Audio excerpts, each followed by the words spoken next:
Hi friends, Amy Seifert here, speaker and author of Grace Looks Amazing on You. And today's verse is Romans 8:28 that says, "And we know that in all things God works for the good of those who love him, who have been called according to his purpose."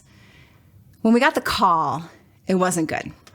The doctor on the other end said Crohn's disease, and I didn't even know what that was, but it didn't sound good. It was the diagnosis for our 11-year-old boy at the time. And over the next few weeks, I got a few messages with people sending this verse to me, but it wasn't comforting to me because the situation wasn't good.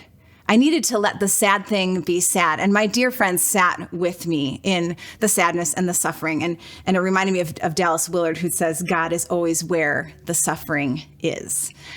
But then I started to ask some questions. How is this chronic disease good? And maybe you've asked that too. How was this abuse good? How is this divorce good? How is this injustice good?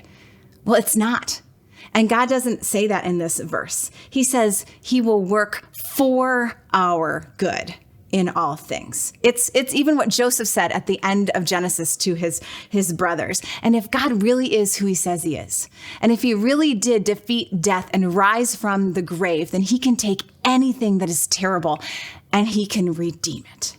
This verse also says that for those who love God and who are called according to his purpose. And maybe today you're wondering, am I called according to God's purpose? And I want to assure you, yes, you are. Jesus stood up in front of a whole crowd and he said, if anyone is thirsty, come to me and I will give him living water. You can come to Jesus and restore your relationship with him. So today, two things. Weep with those who weep. Sit in the suffering.